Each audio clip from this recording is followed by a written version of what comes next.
When someone says, I'm happier than I've ever been, well, maybe this is the happiest moment in your life right now, and maybe not. But what you usually mean is, I'm consistently in a happier place. Yes. That's a good thing. And I've been good at being with myself to bring me back without it being because I'm fighting my way out, but rather just choose my focus. I'm interested in the distinction between momentum and force, which I'm experiencing myself sometimes, the momentum, and then I push in relation to the momentum. And I'd like... Well, the receptive mode will call you.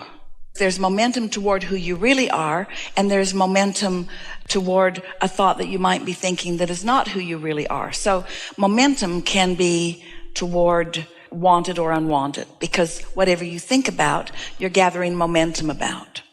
When you're feeling momentum, when your inner being is calling you toward all that you want, and your inner being is always calling you, but when you are in the vibrational frequency of that, so you're in the receptive mode of that, that calling feels like inspiration.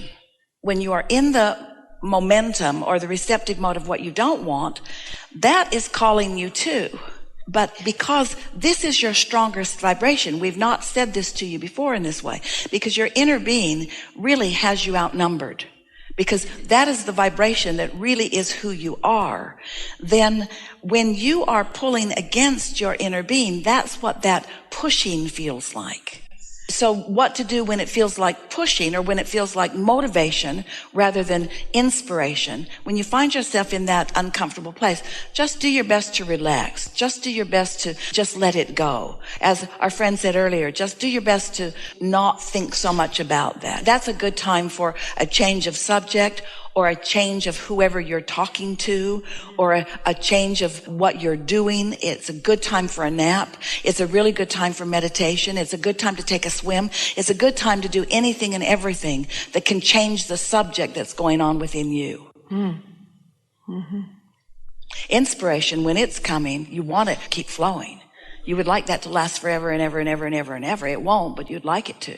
Yes. Yeah. It's becoming more comfortable to be in it, so it's becoming easier to get there. It's what's most natural to you. It has become. Yeah. It used to not. It used to be more familiar. It really is what's most natural to you, but it may not be what feels most familiar. But once that starts tipping on one subject, then it can tip on all the subjects. Can you help me read? How do you redirect? Well, I'm assuming when people talk to you, they do that naturally, probably. But when I'm in conversations with people and I find them not in a pleasant direction, the options I've had is I need to move on. How do you bring the conversation? Do you have advice on how to do that in a way that doesn't necessarily make... Well, the most important thing is your acknowledgement about what's going on. A good question to ask yourself before you get into a conversation like that, when there is a rendezvous about to occur, or you see it coming, ask yourself, what am I bringing to the table?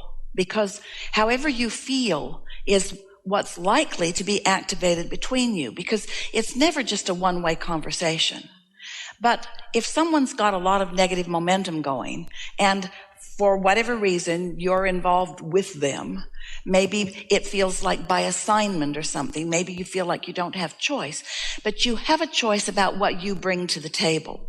So if what's active in you is really in harmony with your inner being, rather than in harmony with this person, then it's less likely that they will engage you. You will feel not inviting to them. You won't feel like a good listening ear. But if you've got some of that going on too, then it's logical that you will feel resonating with that. Here's a new way of looking at this. This is new to the conversation. This will be fun, new thought on this subject. So in every moment, you're offering some sort of vibration. And let's make the most important word in this conversation be the word resonating. When you were non-physically focused only, you had pure resonance with Source. But when you were born into this body, now you have the option of having resonance with Source or resonance with something other than Source. And as you're running around with other people and using your physical senses to observe, It's quite easy to focus on what you see and to find resonance with a problem rather than with the solution that's forming. But there's a factor that humans have that they don't even realize often that they have, that encourages something that isn't good for you. And it's wanting to be understood. Here, we haven't said this before. This is what it is. Feel the fullness of this as it unfolds here. You were source energy. Oof. Oh, you were source energy. You were source energy. You were source energy. And the larger part of you still is source energy, but you were source energy, only source energy. And you had this magnificent resonance with only source energy because there was no resistance in your vibration. And then you were born into this body. And now this resonance is still dominant, but now there are other factors that you could be giving your attention to. So now you don't feel the full resonance with your inner being if you're focused otherwise. You follow that? But now think about this. You used the words, I'm naturally that. You were accustomed to this resonance with source energy because that's all that you were. And now you're in a body and there are other people around who've forgotten that resonance and they're banging around in all kinds of different ways and you're observing them.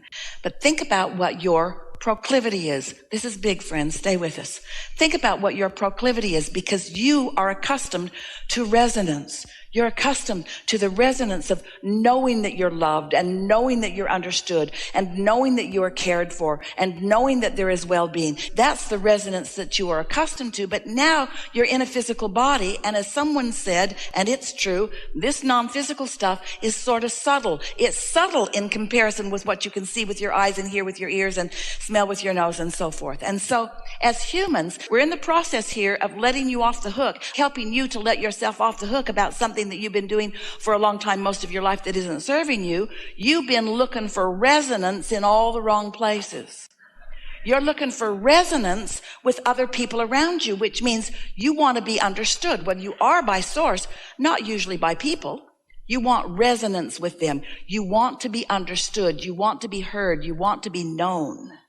You want to be understood. And so that's why you're so willing to go into conversations to try to get this physical human person to understand where you're at. You talk on endlessly about how you got here, what you think, why you feel that way. Well, what you're really looking for is the resonance that Source always has for you.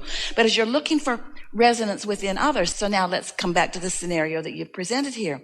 So you're in a situation where someone's seeking resonance with you, and you are, let's be accurate, you're seeking some resonance with them too.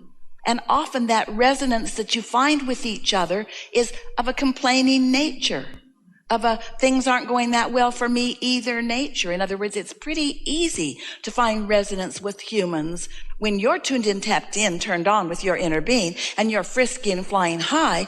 Only those who are feeling that way will you find resonance with.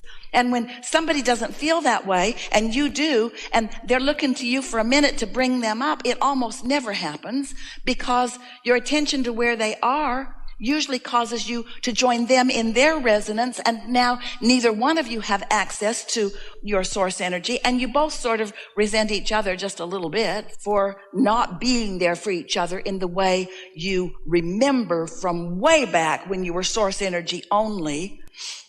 Did you follow all that? So what we're saying to you is, it's perfectly logical that you would be looking for resonance with others because resonance feels so good.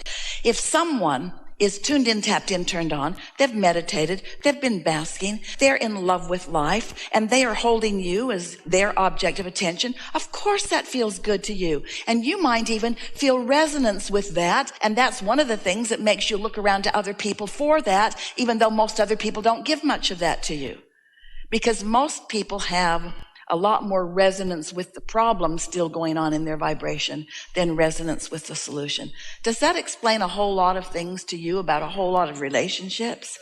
And so first thing is, when you find yourself finding resonance with someone, don't beat up on yourself for it being there, because it may very well be that together you're going to focus on a problem and create more solution.